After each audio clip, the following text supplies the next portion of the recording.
la pandemia es una amenaza real que tienen las sociedades. Fíjese usted que esto es una cosa que teóricamente en el pasado se ponía como una amenaza a la defensa de los países, pero claro, una amenaza que desde 1918 no existía, hace más de 100 años, una pandemia. Bueno, ahora vemos la realidad de por qué estas cosas se establecen como amenazas a la defensa de... ¿Qué estrategias se han manejado en esta reunión?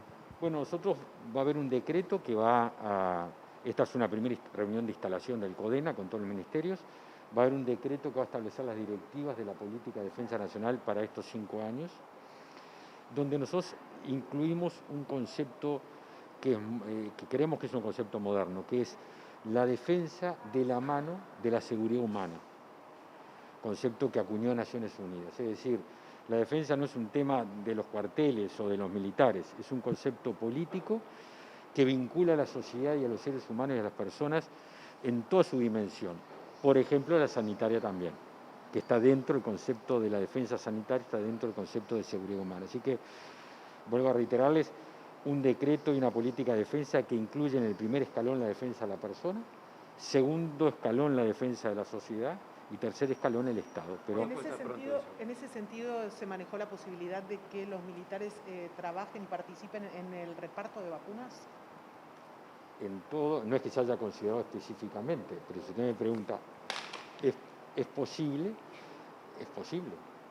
Es decir, como hemos participado en el apoyo durante este invierno en la alimentación de personas en situación de calle o en custodiar a los ciudadanos que estaban en esta situación, o tendiendo hospitales o triage, carpas en algunos hospitales del interior para hacer clasificación, es decir, todo lo que signifique poner como prioridad en esta circunstancia la defensa de la salud de los uruguayos es una prioridad para el Ministerio de Defensa y para el gobierno en primer lugar. ¿Cuándo va a estar pronto esos decretos? La idea es que esté emitido antes de finalizar el año, así que de aquí a la semana que viene se estará emitiendo. Y agrego, si me lo permiten, un segundo paso, que es empezar a caminar en el sentido de la modificación de la Ley Orgánica de las Fuerzas Armadas. Ya estamos trabajando en el Ministerio de Defensa, en esa modificación. El segundo, vamos a usar círculos concéntricos. El segundo círculo va a ser tener un proyecto analizado y consensuado por toda la coalición de gobierno. Y el tercer paso va a ser algo que nosotros nos comprometimos porque estamos convencidos que sí tiene que ser, que es ponerlo a consideración de la oposición, antes de que entre al Parlamento.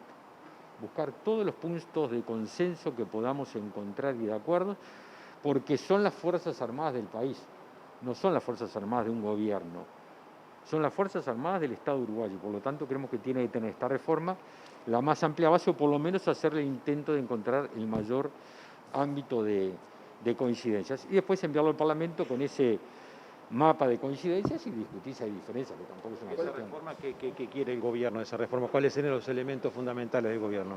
Mire, estamos empezando a analizarlo, ya hicimos todo lo que significa en la ley de urgencia la reforma de los aspectos disciplinarios, pero queda todavía toda la estructura general de las Fuerzas Armadas, ¿no?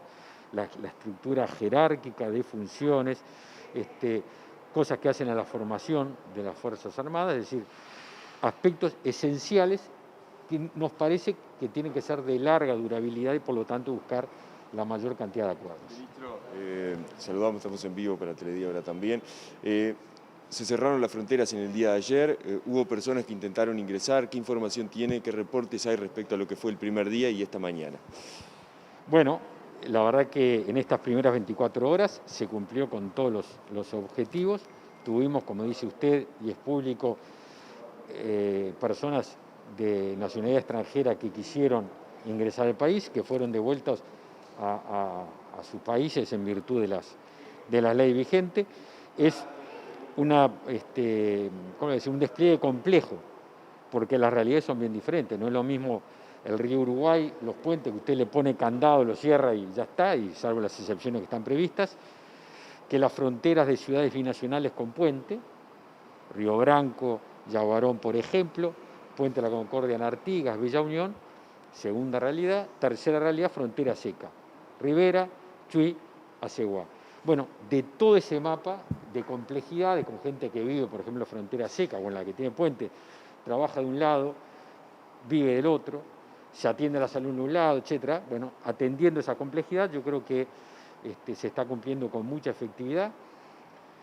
Son en el entorno de 500 efectivos del Ejército y en total de la Armada y la Fuerza Aérea, unos 300 efectivos más, números redondos, porque se va adecuando de acuerdo a las circunstancias.